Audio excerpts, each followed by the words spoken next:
Break नंतर तुमचं पुन्हा एकदा स्वागत। तुम्ही पाहताय न्यूज 18 लोकमतवर मुद्दा महाराष्ट्राचा आणि आजचा मुद्दा आहे तो म्हणजे राज्यातल्या वारीच्या वादासंदर्भातला। आपल्यासोबत विकास ढगे पाटील आहेत, आळंदी देवस्थानचे विश्वस्त। विकासजी, ब्रेकच्या पूर्वी राम कदम यांनी एक महत्त्वाचा मुद्दा मांडला। ते असं म्हणाले की सगळे नियम जे आहेत ते कुठेतरी आज वारकऱ्यांनाच लावले जात आहेत कारण तो सहनशील आहे। आज राजकीय नेत्यांच्या सभा समारंभ सगळं सुरू आहे, त्यांचे मेळावे सुरू आहेत, त्यांचे पक्ष वाढीसाठी होणारे वेगवेगळे कार्यक्रम सगळे सुरू आहेत। मग हे नियम वारकऱ्यांनाच का? एक महत्त्वाचा मुद्दा त्यांनी उपस्थित केला। आणि दुसरं म्हणजे ज्या गावातून वारी जाणार आहे त्या गावातल्या लोकांनी स्वतः सांगितलं की आम्ही गर्दी करणार नाहीयेत। तिथं सुद्धा ते संचारबंदी, जर ते आळंदी पंढरपूरमध्ये संचारबंदी लावू शकतात तर ते गावांमध्ये लावणं शक्य नाही का? बडेजी, अत्यंत चांगले प्रश्न कदम साहेबांनी उपस्थित केलेले आहे। मला निश्चितच त्याला उत्तर देताना आनंद होईल। पक्षीय बालाबाल बाजूला ठेवून मी आपल्याला उत्तर देण्याचा प्रयत्न करेल। आपण जर पाहिलं तर संस्थान म्हणून घटनात्मक जबाबदारी असताना जी गावं म्हणजे अगदी पुण्यापासून तर वाखरीपर्यंत, येवाना पंढरपूर पर्यंत सर्व गावांमध्ये, सर्व नगरपालिकांमध्ये आम्ही पत्रव्यवहार केलेला होता की वारीबाबत यावर्षी आपली भूमिका काय, आणि हे आज नाही 2 महिन्यापूर्वी केलेला होता। बरं, प्रत्येक गावाची पत्र आणि त्यांनी दिलेली ही आपल्या व्हॉट्सअपवरती मी पाठवून देतो आणि ती पाहिल्यानंतर आपल्या लक्षात येईल का गावकऱ्यांची त्या ठिकाणी भूमिका काय आहे।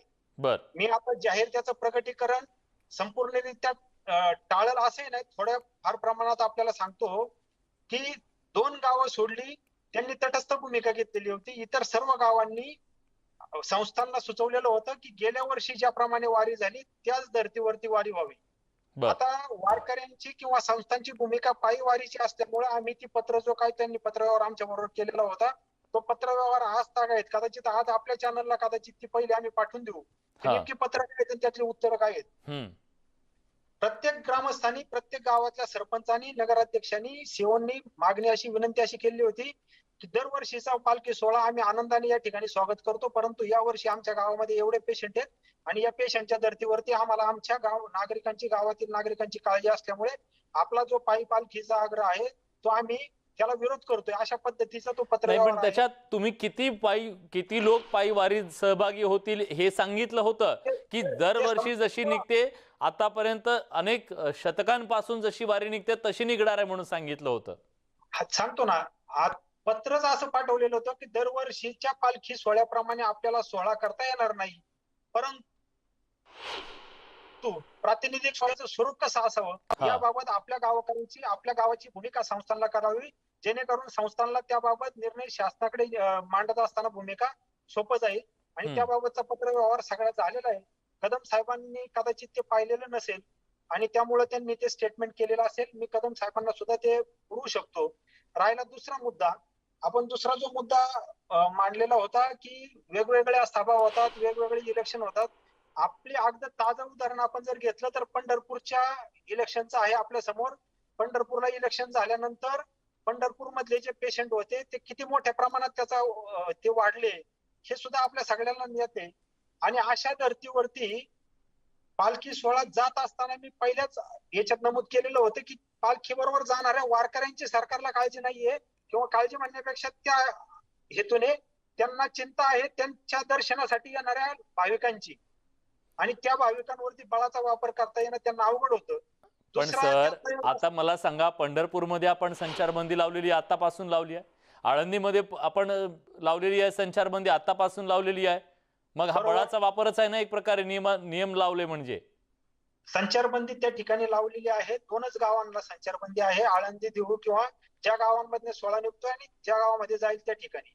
इतर जी गावं रस्त्याने येणार आहेत, कारण पंढरपूरचं जर आपण बघितलं तर पांडुरंगाचं दर्शन तिथं अव्यातपणे काही लोक, आता हा काही काळ सोडून द्या परंतु ते घेता येतच। ज्या गावांमधनं माऊलींचा सोहळा जातो त्या गावामध्ये ते गावकरी यात्रा साजऱ्या करत नाहीत। माऊलींचा सोहळा ज्या दिवशी जातो त्या दिवशी त्या ठिकाणी यात्रा साजरी होत असते। आपण त्या गावांचा अभ्यास केल्यास आपल्या लक्षात येईल। आणि अशा धर्तीवरती जर माऊली त्या ठिकाणी जाणं म्हणजे त्यांची जर यात्रा असेल तर त्या ग्रामस्थांना त्यांच्या आनंदापासून आपण एका अर्थाने बळाचा वापर करून किंवा या दृष्टीने परावृत्त करण्याचा प्रयत्न करतो, हे सुद्धा कुठेतरी आपण माऊली जाणारच आहेत ना, माऊली जाणारच आहेत, त्यांच्याच गावावरून जाणार आहेत माऊली, फक्त गाडीत जाणार आहेत। माऊली बसने जाणार आहेत. हा ज्या गावामध्ये आम्ही मुक्काम करतो त्या गावामध्ये मुक्काम होणार नाहीये बडे महाराज. हो गावामध्ये मुक्काम होणार नाही. वाखरीला डायरेक्ट आम्ही जाणार आणि वाखरीला गेल्यानंतर वाखरीला देऊ त्या ठिकाणावरनं बाकीचे संत सगळे पुढे चालत जाणार आहेत. आणि दुसरा एक मुद्दा असा की एखाद्या रस्त्याने जाताना जर आपल्याला ठेस लागते, म्हणजे तुम्ही जो मागाशी मुद्दा उपस्थित केला की अनेक इलेक्शन झाले, कुंभ झाला, वेगवेगळे चारधाम झाले, याच्यामध्ये कोर्टाने दिलेले स्टेटमेंट आणि त्याच्यावरती आलेले अलिगेशन हे सुद्धा विचारात घेणं गरजेचं आहे. ठेस लागल्यानंतर त्या रस्त्याने जाऊ नका हे सांगणं संतांचं काम आहे.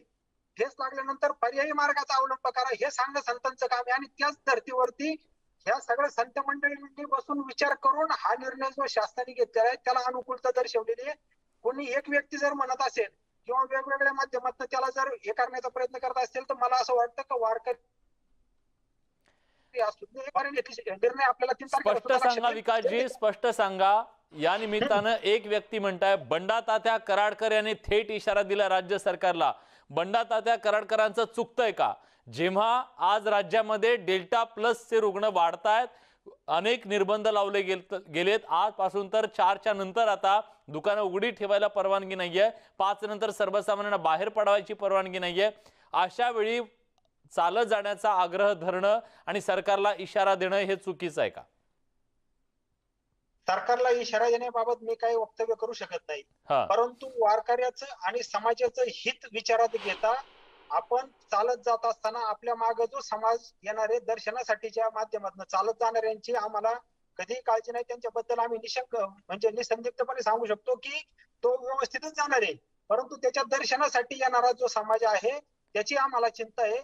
आणि त्याचा विचार करता बंडा तात्या देखील आज जरी भूमिका बंडा तात्यांची तशी असली तरी मला वाटतं बंडा तात्या सुद्धा वारकरी संप्रदायाचं वेगवेगळ्या माध्यमातून प्रतिनिधित्व केलेले व्यक्तिमत्व आहेत, जाणते आहेत. ते सुद्धा निश्चितच या बाबीचा पुनर्विचार करतील 3 तारखेपर्यंत अशी मला आशा आहे.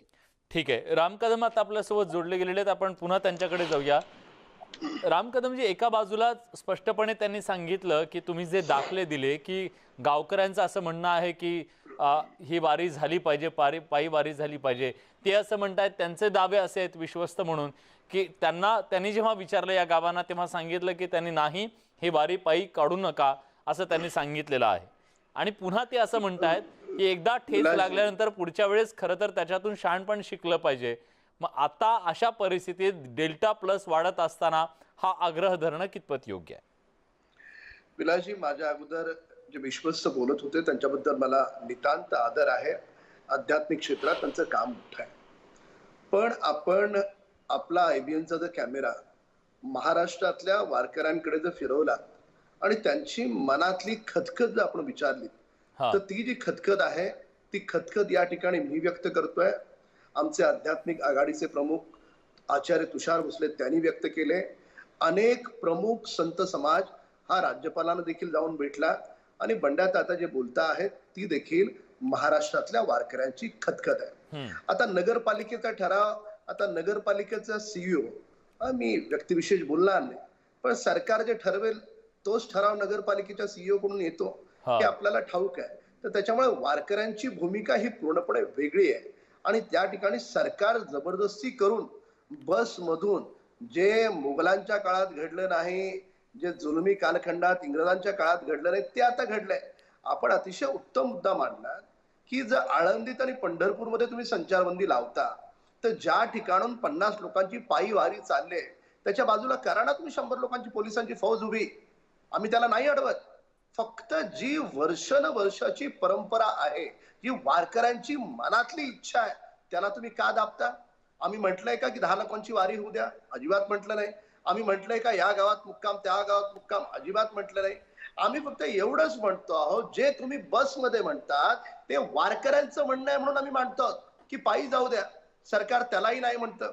म्हणजे असं झालंय की आज लोकांच्या घरामध्ये चुलीवर शिजवायला काही नाही आणि घरात राहून राहून मानसिक आरोग्यानं लोक आता आत्महत्या करायला लागतील अशी परिस्थिती आहे.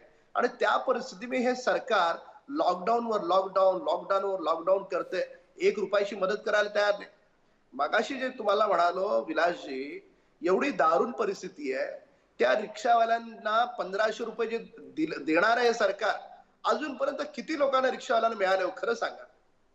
किती लोकांना मिळालं? म्हणजे तुम्ही स्वतःहून मदत काहीच करायची नाही. आणि वारीचा कसला पुळका?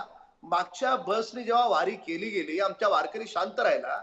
आमचा वारकरी मनानं श्रीमंत आहे. कदाचित त्याचा खिसा तेवढा श्रीमंतीचा नसेल, पण वारकऱ्यांनी त्या ठिकाणी कॉन्ट्रीब्युशन करून त्या बसचे पैसे द्यावेत. एवढं हे सरकार गरीब आहे? आणि लोकांचा महसुलीचा पैसा तुमच्याकडे आहे, तुमच्या खिशातला पैसा नाही. तर त्याच्यामुळे वारकरी समाजाला अशा पद्धतीने दुखवून सरकारनं त्यांचा जुलमी निर्णय लादणं हे योग्य नाही. आणि त्यानंतर आपण जी शासकीय पूजा होते हा. त्या पूजेमध्ये देखील मागच्या वर्षीचे सगळे प्रपंच व्यक्तिविशेष आरोपण करणार नाही, पण वारकरी विसरला नाही मागच्या वर्षीची पूजा सरकारनं कशा पद्धतीनं चुकीच्या अर्थानं केली ती. तर त्यामुळे आजही 50च्या वर 91 माणूस आम्ही मागत नाही. 50 लोकांची पायी वारी होऊ द्या. प्रत्येक गावातल्या लोकांना स्वतःची काळजी कशी घ्यायची आम्हाला माहित आहे. सरकारनं शिकवण्याची गरज नाही. आणि असंही सरकारनं सांगितलं ना, माझी कुटुंब माझी जबाबदारी. मग तुम्ही कशाला खुर्च्या उभवायला बसलाय? कुटुंब आमचं, आम्हीच जबाबदारी घ्यायची, पण निर्बंध तुम्ही लावायचे, हे करू नका ते करू नका. जर आम्हाला आमची जबाबदारी घ्यायची तर आम्हाला आमच्या जीवाची कशी काळजी घ्यायची ते व्यवस्थित माहिती आहे. तुम्हाला बिअर बार उघडायची घाई असते, पण मंदिर उघडायची घाई नसते. आता हे सगळं महाराष्ट्र पाहतोय. पण काय झालंय, विश्वासघातानं आलेलं हे सरकार आहे. महाराष्ट्राच्या जनतेच्या मनातलं सरकार नाही. राष्ट्रवादीला जनतेनं निवडून दिलंय का सरकार स्थापन करण्यासाठी? नाही. शिवसेनेला निवडून दिलंय का? नाही. म्हणजे लोकांच्या मनाच्या विरोधात यांनी स्वतःच्या स्वार्थासाठी युती केली आणि युती करू ठीक आहे. म्हणजे मला एकत्र वाटतं आले आणि त्याचं सरकार स्थापन केलं. तो मुद्दा नाहीये आपला, हे सरकार कसं मुद्दा आलं. आहे पण की हे विश्वासघाताचं सरकार वारकऱ्यांचा विश्वासघात करते. हा ठीक मुद्दा आहे, आहे. ठीक आहे. मी संजय मोरेंकडे जातोय. पालखी सोहळा प्रमुख आहेत. संजयजी, असा सुद्धा एक वाद सध्या सुरू आहे. विकास ढगे पाटील सुद्धा मला त्याच्याबद्दल त्यांचं मत देतील.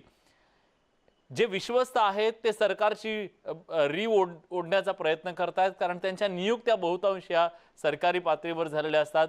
त्यामुळे त्यांना सरकार जसं म्हणतं तसं वागावं लागतं, तसे त्यांना करावं लागतं. आणि वारकऱ्याची जी मूळ भूमिका आहे, वारकऱ्याची जी भावना आहे, त्या भावनेचा आणि विश्वस्तांचा कुठे ताळमेळ नाही. हा जो आरोप केला जातोय त्या आरोपात कितपत तथ्य आहे? मला दोघांकडून उत्तर हवंय. सुरुवातीला संजय मोरे. जे सांगताय तुम्ही सरकारची रिओढणी, आम्ही पहिल्यापासून या मागणी ठाम होतो की पायी वारीला परवानगी द्या. विरोधी पक्षनेत्यांकडे पण गेलो, मुख्यमंत्र्यांची चर्चा केली, उपमुख्यमंत्र्यांची चर्चा केली, सर्व मंत्रिमंडळाशी चर्चा केली. कदम साहेबांना माहिती आहे, आम्ही सगळ्यांशी चर्चा केली की आमची मागणी होती की पायी वारीला परवानगी द्या. वाईट वाटतं असं नाही की आता वारी होणार नाही. 1685 साली तुकाराम महाराजांचे चिरंजीव नारायण महाराजांनी हा सोहळा चालू केला. आज तागात विद्येत चालू आहे की वारीची परंपरा कुठे खंडित होऊ नये, ही पण आमची मागणी आहे, अजूनही होती. परंतु परिस्थिती जी भान ठेवता आम्हाला दोन्ही बाजू सांभाळायची आहे. वारकऱ्यांचं पण हित, समाजाचं पण हित सांभाळायचे. आम्हाला जो पण आज्ञा होत नव्हती, आढळ येत नव्हती, तो पण आमची मागणी हीच होती की पायी वारीला मोजक्या लोकांच्या उपस्थितीमध्ये का व्हायना, 50 लोकांच्या उपस्थितीमध्ये व्हायना का परवानगी द्या तुम्ही आम्हाला पायी वारीला. परंतु सरकारने आमची मागणी या कोरोनाच्या पार्श्वभूमीवर नाकारली गेली. आम्ही शेवटपर्यंत मागणी करत होतो की पायी वारीला परवानगी द्या. त्यानुसार सरकारची ज्यावेळी आम्हाला आता ऑर्डर आली की बाबा 50 लोकांच्या 100 लोकांच्या उपस्थितीमध्ये प्रस्थान सोहळा तुम्ही करा, 40 लोकांच्या उपस्थितीमध्ये बस तुमच्या 2 दिल्या जातील, तुम्हाला पंढरपूरला जावं लागेल, याचा अर्थ असा आम्ही सरकारची रिओ ओढत नाही. आजच्या परिस्थितीचं भान राहता आम्हाला ते निर्णय घेणं भाग पडतंय. सरकारची आज्ञा मानलीच पाहिजे. पण मग तुम्ही सरकार बंडात आता असं म्हणतायत की आता सरकारला पण कधीतरी विचारा तुम्ही की राजकीय नेत्यांसाठी सगळं काही खुलं आहे, त्यांना कुठलेच निर्बंध नाहीयेत, मग हे सगळे निर्बंध वारकऱ्यांनाच का, हा त्यांचा सवाल होता. आम्ही विचारलं सरकारला, मुख्यमंत्री साहेबांशी भेटलो, फडणवीस साहेबांना भेटलो, उपमुख्यमंत्री साहेबांना भेटलो, मंत्रिमंडळातल्या बरेच मंत्री साहेबांमंडळात भेटलो. तुम्ही एवढी तरी पूर्ण करा. एक शिष्टमंडळ राज्यपालांना पण आमच्या प्रतिनिधी गेले होते भेटायला. कमी पडलो नाही की बाबा शासनाची बाजू धरण्याचा काही मुद्दाच येत नाही की बाबा शासनाच्याच बाजूला गेलो आम्ही किंवा विरोधी पक्षांना भेटलो नाही, किंवा सगळेकडून आम्ही प्रयत्न केले की बाबा आम्हाला परवानगी तुम्ही मोजक्या लोकांना द्या. शासनाचा निर्णय झाल्यानंतर आम्हाला निर्णय घेणं भागच पडणार होतं की बाबा आता शासनाने निर्णय झालेला आहे, समाजाच्या हिताच्या दृष्टीने आणि वारकऱ्यांच्या दृष्टीने आम्हाला निर्णय घेणं भाग पडलेला आहे. बर, ठीक आहे. विकासजी तुम्ही उत्तर द्या. विलासजी, आपण जर पाहिलं तर श्री ज्ञानेश्वर महाराज संस्थान कमिटी ही जी आहे ही आमच्या नियुक्त्या ह्या माननीय प्रमुख जिल्हा व सत्र न्यायाधीश पुणे यांच्या माध्यमातून झालेल्या आहेत. 1852 ला जस्टिस लोकूर यांनी फ्रेम केलेली स्कीम आम्ही त्या स्कीम प्रमाणे काम करत असतो. राजकीय नियुक्त्या ह्या नाहीयेत. मी कोणत्याही राजकीय पक्षाचा सदस्य सुद्धा नाहीये किंवा आमच्यातले जे ट्रस्टी आहेत माझ्या बरोबर अजून डॉक्टर अभय टिळक असतील, त्याच्याबरोबर देसाई असतील, जे सगळे ट्रस्टी आहेत यांचा कोणत्याही राजकीय पक्षाशी संबंध नाही. आणि दुसरी गोष्ट, शासनाची ओढण्याचं कारण आमचं नाहीये. आमचा एकच त्या ठिकाणी 2 भूमिका आम्हाला निभवायच्यात. पहिली तर वारकऱ्यांची जी काही मागणी आहे ती शासनापर्यंत पोहोचवायची. त्यासाठी संस्थांची नियुक्ती ऍज अ मीडिएटर म्हणून आम्हाला त्या ठिकाणी किंवा ते जे काही मागणी आहेत त्या शासनापर्यंत पोहोचवणं. दुसरं, समन्वयाची भूमिका, शासन आणि वारकऱ्यांमध्ये कुठेतरी समन्वय साधण्याची भूमिका. 4-5 लाख जे वारकरी चालतात त्यांच्या विश्वासाला पात्र ठरण्याची आमची जबाबदारी आहे. इथून पाठीमागचे 3-4 वर्ष आम्ही पात्र ठरलेलो आहोत. आमच्या नियुक्त्या 15-16 साली झाल्यापासून आतापर्यंत गेल्या वर्षी सुद्धा एकमुखी वारकऱ्यांनी सांगितलं की संस्थान घेईल तो निर्णय मान्य राहील. आज तरी आमच्या सोहळ्याच्या सगळ्या घटकांना आपण विचारलं, दिंडीच्या काही मंडळींना विचारलं, ते निश्चितपणे आपल्याला सांगतील की संस्थान घेईल ती पूर्व दिशा. त्यांचा आमच्यावरती दृढ विश्वास आहे का संस्थान चुकीचा निर्णय घेणार नाही. संस्थान कुठेही सरकारच्या याला बळी पडणार नाही. आम्ही बळी पडलो तर फक्त सामाजिक हिताला, सामाजिक आरोग्याला आणि वारकऱ्यांच्या प्रतिमेलाच बळी पडू. इतर सरकारचा दबाव आमच्यावरती कधी असणार नाही आणि तो आम्ही घेणारही नाही. त्याच्यामुळे हा निर्णय जो आहे तो वारकऱ्याचा निर्णय आहे आणि वारकऱ्याचा निर्णय असल्यामुळे वारकऱ्यांनी मान्य केलेला तो निर्णय आणि त्या निर्णयाच्या अनुषंगानेच हा सोहळा होतो. नक्कीच वारकऱ्यांच्या हितासाठी तुम्ही निर्णय घेतलाय असं सांगताय. दुसऱ्या बाजूला वारकऱ्यांचं असं म्हणणं आहे की ही परंपरा पायीवारीची खंडित होता कामा नये. त्याच्यासाठी काही वारकरी आग्रही आहेत आणि त्याच्याबद्दल सरकारला आता अल्टिमेटम सुद्धा दिलेला आहे. या सगळ्या वादातून मार्ग निघणं गरजेचं आहे. परिस्थितीचं भान राखून आणि परंपरा टिकवून या दोन्हीतला मध्यबिंदू साधत आपल्याला पुढे जायला हवं आणि हा वाद मिटवायला हवा अशी आशा करूया. आजच्या चर्चेमध्ये आपण सगळेजण आलात, आपली भूमिका मांडलीत, त्याबद्दल सगळ्यांचे मनापासून आभार. यासोबत एक छोटासा ब्रेक घेतोय. कुठे जाऊ नका, पहा फक्त न्यूज 18 लोकमत.